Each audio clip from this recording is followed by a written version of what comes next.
नमस्कार साथीहरु, यहाँहरुलाई स्वागत छ च्यानलमा। आज यहाँहरु सामु केही लो क्यापिटल भएका केही फाइनान्स कम्पनीहरु यहाँहरु सामु लिएर आएको छु। कृपया यस भिडियोलाई स्किप नगरिकन हेरिदिनु होला र आजसम्म पनि यहाँहरुले यस च्यानललाई सब्स्क्राइब गर्नुभएको छैन वा यस च्यानलमा नयाँ हुनुहुन्छ भने यसलाई युट्युबमा गएर यसरी चुरामणि शर्मा टाइप गरेर सब्स्क्राइब गर्न सक्नुहुन्छ र नजिकै रहेको बेल आइकनलाई दबाउन सक्नुहुन्छ।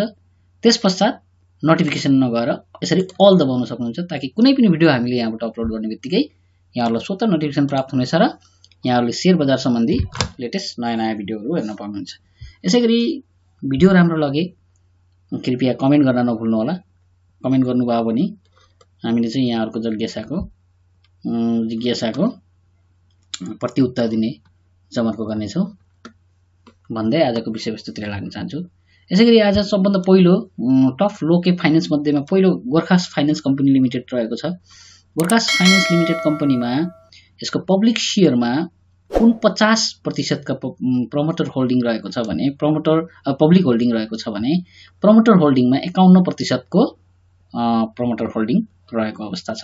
त्यसैगरी पेड अफ क्यापिटल हेर्नु पर्दा 86.80 करोड रहेको छ भने टोटल मार्केट क्यापिटलाइजेसन 5.82 करोड रहेको छ। फ्लोट कैप यसको 2.85 अर्ब रहेको छ भने टुडेस अमाउन्ट हेर्नु पर्दा 6.79 करोड रहेको छ। 52 हप्ताको हाई लो हेर्नु पर्दा 52 हप्ताको लोमा 463.90 रहेको छ भने 671 52 हप्ताको हाई रहेको छ। 120 दिनको एभरेज हेर्नु पर्दा 544.59 रहेको छ भने 180 दिनको एभरेज हेर्नु पर्दा 545.05 रहेको अवस्था हामीले देख्छौं। यसैगरी यसको ईपीएस हामीले हेरौं। यसको ईपीएस हेर्नु पर्दा यसको ईपीएस 28.02 रहेको छ भने यसको नेटवर्थ 160.59 रहेको छ। एनपीएल यसको 13.73 रहेको छ भने एनपीएल बढेको देख्छौं हामीले। पी रेशियो यसको 23.95 रहेको छ भने पीबी रेशियो यसको 4.18 रहेको छ। रिटर्न अन इक्विटी 17.39 रहेको छ भने रिटर्न अन एसेट्स यसको 2.35 रहेको छ भने ग्रोथ रेट 81.05 अनि पीईजी रेशियो 0.30 रहेको छ। ग्राम नम्बर भनेको 318.19 रहेको छ भने एडजस्टेड ग्राम नम्बर 1840.69 रहेको छ है। यसैगरी यो फन्डामेन्टली राम्रै अवस्थामा रहेको छ भन्ने कुरा हामीले बुझ्छौं। एकदम लगभग यसको फन्डामेन्टली हेर्नु पर्दा राम्रै रहेको छ। फेरि पनि हामीले यसको क्वार्टर रिपोर्ट पनि चेक गरौं। यसको क्वार्टर रिपोर्ट हामीले चेक गर्नु पर्दा अहिलेको अवस्थामा यसले चाहिँ 79 80 81 को चाहिँ क्वार्टर 2 को रिपोर्ट पब्लिश गरेको अवस्था देख्छौं र पुरानो क्वार्टरसँग कम्पेयरिङ गर्नु पर्दा पेड अफ क्यापिटल जे छ त्यही छ, परिवर्तन भएको अवस्था देख्दैनौं। रिजर्भमा यसले 40.23% को वृद्धि गरेको छ भने रिटर्न अर्निङमा चाहिँ 2182.70% को गिरावट हामीले देख्न सक्छौं। डिपोजिटमा हामीले 12.65% को लगभग वृद्धि गरेको छ भने लोनमा हामीले 1.02% को चाहिँ गिरावट देख्छौं। यसैगरी नेट इन्ट्रेस्ट इन्कममा 97.96% को वृद्धि देख्छौं भने नेट फी कमिसनमा हामी 460.31% को चाहिँ वृद्धि देख्न सक्छौं। यसरी अपरेटिङ प्रफिटमा पनि 173.81% को वृद्धि देख्छौं भने नेट प्रफिट पनि 81.08% को चाहिँ हामीले वृद्धि देख्छौं। यो देख्न सक्नुहुन्छ यो क्वार्टर 2 79 को रहेको छ, यो क्वार्टर 2 80 81 को रहेको छ भनेपछि 6 करोड 72 लाखबाट 12 करोड 16 लाख पुगेको अवस्था हामीले देख्छौं। अति राम्रो रहेको छ। त्यसैगरी ईपीएस पनि हामीले हेर्नु 81.12% ले गरेको छ, 15.47 बाट 28.02% मा गएको अवस्था देख्छौं। भनेपछि यो फन्डामेन्टली अति नै स्ट्रङ रहेको छ यो कम्पनी। यसको रिपोर्ट पनि अति नै राम्रो आएको अवस्था हामीले देख्छौं। यसैगरी यसको डिभिडेन्ड हेरौं। यसले डिभिडेन्ड 71-72 मा दिएको रहेछ, 7% को कुल लाभांश वितरण गरेको। त्यसपश्चात यो पछि यसले डिभिडेन्ड दिएको अवस्था हामीले देख्दैनौं यहाँ अहिलेको अवस्थामा। यसैगरी हामी यो कम्पनीलाई चार्टबाट पनि हामी विश्लेषण हेरौं। अब टेक्निकली यो यति स्ट्रङ रहेछ, फन्डामेन्टली एकदम स्ट्रङ रहेको रहेछ। टेक्निकली कस्तो अवस्थामा रहेको छ त यो पनि हेरौं। टेक्निकली पनि हामीले हेर्नु पर्दा ठ्याक्कै ट्रेन्ड माथि बनाएको अवस्था देख्छौं। Higher high higher low, higher high बनाएर फेरि हायर लो बनाएर हायर हाई बनाइसकेको अवस्था हामीले देख्छौं यहाँ। टेक्निकली हेर्नु पर्दा यो जीयूएफएल गोर्खा फाइनान्स कम्पनी लिमिटेड अति नै राम्रो कन्डिसनमा रहेको छ र हामीले चाहिँ अहिलेको अवस्थामा देख्न सक्छौं। बोलिङ्गर ब्यान्डबाट हेर्नु पर्दा यसलाई ठ्याक्कै यो माथिको यो ब्रेकआउट गरेको अवस्था हामीले देख्छौं। त्यसकारणले गर्दाखेरि पनि यो कम्पनी अझै पनि अब करेक्सन भए त अब यहाँ करेक्सन भएर फेरि बढ्न सुरु गरेको अवस्था हामी देख्छौं। त्यसकारणले गर्दा यो अझै पनि माथि जान्छ जस्तो देखिन्छ अबको स्ट्रेटेजीमा आगामी दिनहरुमा। फेरि पनि हामी यो यसबाट यसलाई चाहिँ एउटा इन्डिकेटरबाट हेरौं, आरएसआईबाट हेरौं। आरएसआईबाट हामीले हेर्नु पर्दा अहिलेको अवस्थामा यसको यो कम्पनी फन्डामेन्टली स्ट्रङ त रहेको छ। टेक्निकलीमा हेर्नु पर्दा आरएसआईलाई हामीले के देख्छौँ त ठ्याक्कै यो फेरि एम प्याटर्न बनाउनको 62 सम्म माथि पुगेको छ भनेपछि 70 सम्म यो पुग्ने आशंका देख्छौँ हामीले। यो 70 सम्म हामीले यो 70 जबसम्म यो 70 पुग्दैन यहाँसम्म पुगेको अवस्था छ 72 सम्म पुगेर झरेको अवस्था देख्छौँ। त्यसकारणले गर्दा यो चाहिँ अझै पनि माथि जानेछ भनेपछि आरएसआईबाट चाहिँ हामी बाइ गर्न सक्छौँ भन्ने कुरा हामीले देखाएको अवस्था देख्छौँ। करेक्सन हुने सम्भावना हुन सक्छ तैपनि हामीले प्राइस एक्सनलाई बुझेर लगानी गर्नुपर्ने आवश्यकता हुन्छ। त्यसैगरी हामी अर्को इन्डिकेटर लियौँ एमएससीडीबाट पनि के कस्तो छ मिटिङ छ कि नै हेरौँ। एमएससीडी को कम्बिनेसन हेरौँ दुईटाको एमएससीडी र आरएसआई को। अब दुईटाको कम्बिनेसन मिल्यो भने अनि त्यसपछि हामीले एमएससीडीमा पनि हामी देख्छौँ यहाँ गरेको छ बेरिस क्रसओभर यहाँबाट फेरि के गरेको छ त बुलिस क्रसओभर गरेर माथि गएको अवस्था देख्छौँ। त्यसकारणले गर्दाखेरि अहिलेको अवस्थामा हामीले चाहिँ यसलाई के गर्न सक्छौँ त एमएससीडी पनि लगभग हिस्टोग्रामहरु माथि गइसकेको अवस्था देख्छौँ। अब यो 22 सम्म पुगेको अवस्था देख्छौँ एमएससीडीबाट हेर्नुपर्दा माथि ओभरबोट भइसकेको अवस्था देखे तापनि अझै पनि यो लगभग 24 सम्म जाने हामीले आँकडा थाम्न सक्छौँ। किनभने 24 सम्म यो जाला जस्तो लाग्छ किनकि अहिलेको अब मार्केट ट्रेन्डको र मार्केटका समाचार न्युजहरुले हेर्नु पर्दा अझै पनि यो माथि जान्छ जस्तो देखिन्छ है। यो 24 लगभग 24 को हाराहारीमा पुग्ला जस्तो हामीले देख्न सक्छौँ।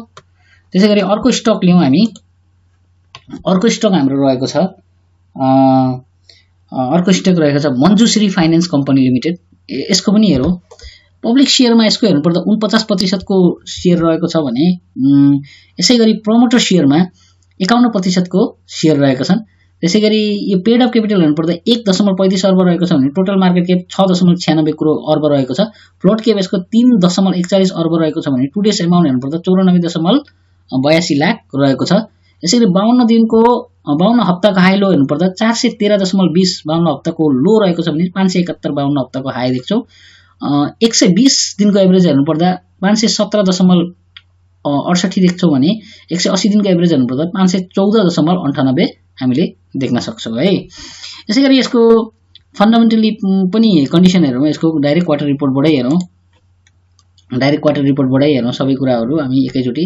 यसले अहिलेको अवस्थामा चाहिँ 80-81 को 2080-81 को क्वार्टर 2 रिपोर्ट प्रकाशित गरेको अवस्था देख्छौँ। पेड अफ क्यापिटल केही कुनै परिवर्तन भएको छैन। जे छ त्यो 1.35 अर्ब 1.35 अर्ब। त्यसैगरी रिजर्भमा यसले 30.65% को वृद्धि गरेको छ। रिटर्न अर्निङमा चाहिँ 313.17% को चाहिँ के गरेको छ त अहिले गिरावट हामीले देख्न सक्छौँ। डिपोजिटमा 20.04% को बढेको देख्छौँ भने डिपोजिटमा लोनमा पनि 11.61% को हामीले बढेको देख्छौँ। त्यसैगरी नेट इन्ट्रेस्ट इन्कममा पनि 143.01% ले बढेको देख्छौँ भने वृद्धि देख्छौँ भने नेट फी कमिसनमा पनि 109.02% र अपरेटिङ प्रफिटमा पनि 77.76% को वृद्धि देख्छौँ। अब नेट प्रफिटको कुरा गरौँ 22.75% को गिरावट हामीले नेट प्रफिट 13 करोड 65 लाखमा चाहिँ 10 करोड 55 करोड भएको छ अवस्था हामीले देख्छौँ डिस्ट्रिब्युटेड। त्यसैगरी इपीएसमा पनि हामीले के देख्छौँ त 22.72% को चाहिँ गिरावट नै देख्छौँ है। त्यसैगरी एनपीएल हेरौँ 73.27% भनेपछि यो कम्पनीमा यो के भएको अवस्था छ मञ्जुश्री फाइनान्स कम्पनी लिमिटेडमा भनेपछि हामीले के बुझ्यौँ त भनेपछि यसको अरु सबै कुराहरू ठिक छ सूचकांकहरू हैन लगभग राम्रै रहेको छ तर खुद नापा र ईपीएस भनेको घटेको अवस्था हामीले देख्छौँ। अहिले खुद लोकेब हो यो लोकेब कम्पनी हो तर यसको देख्न सकिन्छ यो ईपीएस हेर्नुपर्दा 22% ले घटेको छ 22.72% ले र नेट प्रफिट पनि 22.75% ले नै घटेको देख्छौँ। अनि एनपीएल भनेको बढेको छ। यो एनपीएल खराब कर्जाले गर्दाखेरि पनि कम्पनीलाई अलिक इफेक्ट गरेको जस्तो देखिन्छ। यसैगरी हामी यसको डिभिडेन्ड हिस्ट्री पनि हेरौँ। यसको डिभिडेन्ड हिस्ट्री त राम्रै रहेको छ किनभने चाहिँ यसले 68-69 बाट राम्रै डिभिडेन्ड दिएको रहेछ कुनै दिन पनि ग्याप नगरिकन। 79-80 मा चाहिँ यसले 5.26% को कुल लाभांश यसले वितरण गरेको अवस्था देख्छौँ। अरु यो ठ्याक्कै 68-69 70-71 71-72 72-73 73-74 75-76 अनि 77-78 77-78 76-77 77-78 79-80 अनि 80-81 77-78 78-79 78-79 मा नदिएको रहेछ 78-79 मा नदिएको अवस्था हामीले देख्छौँ। त्यसैगरी 79-80 मा चाहिँ फेरि दिएको अवस्था हामीले देख्छौँ है। 78-79 ग्याप गरेको अवस्था हामीले देख्छौँ यसको। यसैगरी यो कम्पनीलाई हामी चार्टबाट पनि हेरौँ। अहिलेको अवस्थामा यो मञ्जुश्री फाइनान्स कम्पनी लिमिटेड एमएफआईएल यो कम्पनीलाई मञ्जुश्री फाइनान्स कम्पनी लिमिटेड चार्टबाट हामीले विश्लेषण गर्नु पर्दा अहिलेको अवस्थामा यो कम्पनीलाई हामीले यसरी हेर्नु पर्दा चार्टबाट बोलिङ्गर ब्यान्ड पहिले लगाएको अवस्था छ। यहाँ देख्न सक्नुहुन्छ यसले के गरेको छ त 515 मा आएर क्लोजिङ दिएको अवस्था देख्छौ। अनि यसको ठ्याक्क मिडल ब्यान्डलाई यसले ब्रेकआउट दिएर माथि गएको अवस्था देख्छौ। अनि ट्रेन्ड हेर्नु पर्दा यसको अहिलेको अवस्थामा हामीले ट्रेन्डलाई यसो एनालिसिस गर्नु पर्दा ट्रेन्डमा चाहिँ हामीले यसलाई डाउन 3 बाट ट्रेन्डलाई एनालिसिस गरौँ। ट्रेन्डलाई हामीले हेर्नु पर्दा यो मञ्जुश्री फाइनान्स कम्पनी लिमिटेडको यसरी हेर्नु पर्दा है ट्रेन्डमा हामीले हेर्नु पर्दा ठ्याक्कै ट्रेन्ड यहाँ के हायर हाई बनाएको थियो, हायर लो बनायो, फेरि हायर लोयर हाई बनायो हैन। यहाँ फेरि हायर हाई बनाएको अवस्था देख्छौ। अब हायर हाई बनाएर फेरि यो लोयर लो बनाएको अवस्था देखिन्छ, हायर हाई।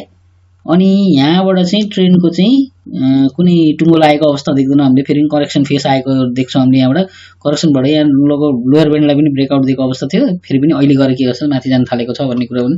अब चाहिँ यो के गरेछ त यो मिडल ब्यान्डलाई ब्रेकआउट दियो भनेपछि अब यो माथि जाने नै तत्खरमा छ भन्ने कुरा हामीले बुझ्छौँ। मञ्जुश्री फाइनान्स कम्पनी यसलाई चाहिँ हामीले अहिले बाई गर्न सकिन्छ भन्ने कुरा प्रशस्त पार्न चाहे है। यसै गरी अर्को कम्पनी लियौँ हामी। अर्को कम्पनी रहेको छ हाम्रो Manjushree finance company ICFC finance company limited है।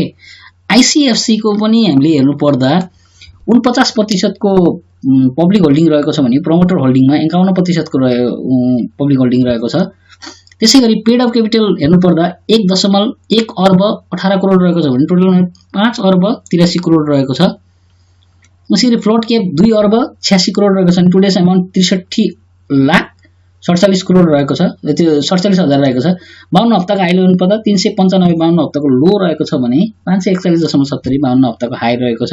120 दिनको एभरेज हेर्नु पर्दा 472.21 रहेको छ भने 180 दिनको एभरेज हेर्नु पर्दा 476.40 रहेको छ। यसलाई पनि हामी क्वार्टर रिपोर्टबाट नै विश्लेषण गरौँ। अहिलेको अवस्थामा यो कम्पनीलाई पनि आइसिएफसी लाई पनि कस्तो अवस्थामा रहेको छ त यो आइसिएफसी यो कम्पनी हैन। अब यो क्वार्टर रिपोर्टको अनुसारले हामीले हेर्नु पर्दा आइसिएफसी लाई हेर्नु पर्दा अहिलेको अवस्थामा यसको चुक्ता पुँजी कुनै परिवर्तन भएको अवस्था देख्दैन। अनि रिजर्भमा चाहिँ हामीले 8.73% को वृद्धि देख्छौँ। अनि रिटर्न अर्निङमा 35.38% को गिरावट देख्छौँ भने डिपोजिटमा पनि 2.85% को गिरावट देख्छौँ। लोनमा 0.53% को गिरावट देख्छौँ। नेट इन्ट्रेस्ट इन्कममा चाहिँ 76.14% को वृद्धि देख्छौँ। 156.21% को नेट फी कमिसनमा वृद्धि देख्छौँ। अपरेटिङ प्रफिटमा पनि 840.70% को वृद्धि देख्छौँ भने नेट प्रफिटमा पनि 35.89% को चाहिँ हामीले वृद्धि देख्छौँ। 3 करोड 92 लाख रहेको छ भने 5 करोडमा आएको अवस्था देख्छौँ। 5 करोड 32 लाखमा भनेपछि यसको ईपीएस पनि हामीले हेर्नु पर्दा 35.80% को वृद्धि देख्छौँ। अरु सबै सूचकांकहरु हरियो नै देख्छौँ धेरै त मेन सूचकांकहरु।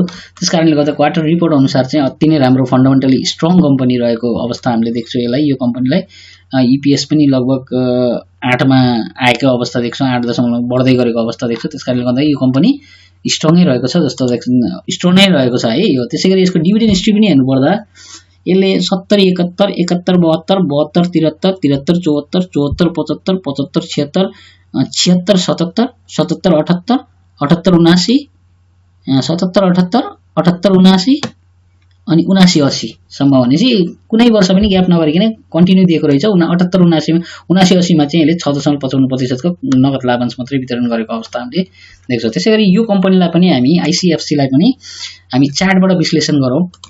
अहिलेको अवस्थामा यसलाई आइसिएफसी है यो आइसिएफसी फाइनान्स लिमिटेड कम्पनी रहेको रहेछ। यो कम्पनीलाई हामीले चार्टबाट विश्लेषण गर्नुपर्दा आइसिएफसी लाई कस्तो अवस्थामा रहेको छ त अहिलेको अवस्थामा हामीले एकदम यस्तो कम्पनीहरुमा लगानी गर्यौं भने यो लोकेप कम्पनीमा पनि ढुक्क भएर लगानी गर्न सकिन्छ। लोकेप कम्पनी हुन् यिनीहरु कम्पनीहरु निश्चय पनि बढ्ने नै हुन्, भविष्यमा पनि बढेरै जाने कम्पनी हुन् यिनीहरु। यसैगरी तर अहिलेको अवस्थामा चाहिँ हामीले खराब कर्जाले गर्दाखेरि प्रब्लम आएको अवस्था छ। फेरि पनि अहिले अब नयाँ मन्त्रीमण्डल गठन सँगसँगै शेयर बजार पनि लगभग लैलिने अवस्थामा हामीले देख्न सक्छौं शेयर बजारलाई। यसैगरी यसलाई हामीले सबभन्दा पहिलो आरएसआई बाट हेरौं है। आरएसआई बाट हामीले यसलाई हेर्नु पर्दा अनि आरएसआई बाट हामीले हेर्नु पर्दा अहिलेको अवस्थामा के छ त यो ठ्याक्कै 53 मा आएको अवस्था हामीले देख्छौं। राम्रै अवस्थामा छौं। ठ्याक्कै यो यसरी के गरेको छ त डब्लु प्याटर्न बनाएको अवस्था देख्छौं हामीले। अब यो माथि नै जाने तत्कारमा छ किनभने सबै सूचकांकहरु राम्रै रहेको छ। क्वार्टर रिपोर्ट पनि राम्रै अवस्थामा आएको छ, कुना पनि राम्रै रहेछ। त्यसकारणले गर्दाखेरि यो माथि नै जाने होडमा छ भन्ने कुरा हामीले बुझ्छौँ। त्यसैगरी यसलाई यो आइसीएफसी कम्पनीलाई हामीले यसो एमएससीडी बाट पनि हैन एमएससीडी बाट पनि ठ्याक्कै यहाँ देख्न सक्नुहुन्छ। यहाँबाट ब्रिज क्रसओभर गरेपछि यस्तरी मोडेर फेरि आएर फेरि मोडेर फेरि यहाँ के गरेछ त यो लगभग क्रसओभर गर्न आँटेको देख्छौँ हामीले बुलिश क्रसओभर। त्यसकारणले गर्दाखेरि दुईटै इन्डिकेटरको मिटिङ भएको कारणले गर्दा यसमा चाहिँ हामीले टुक्का भएर लगानी गर्न सक्छौँ भन्दै आजको एस एनालिसिसलाई यही बन्द गर्न चाहन्छु। हस्त, धन्यवाद, शुभ लाभ।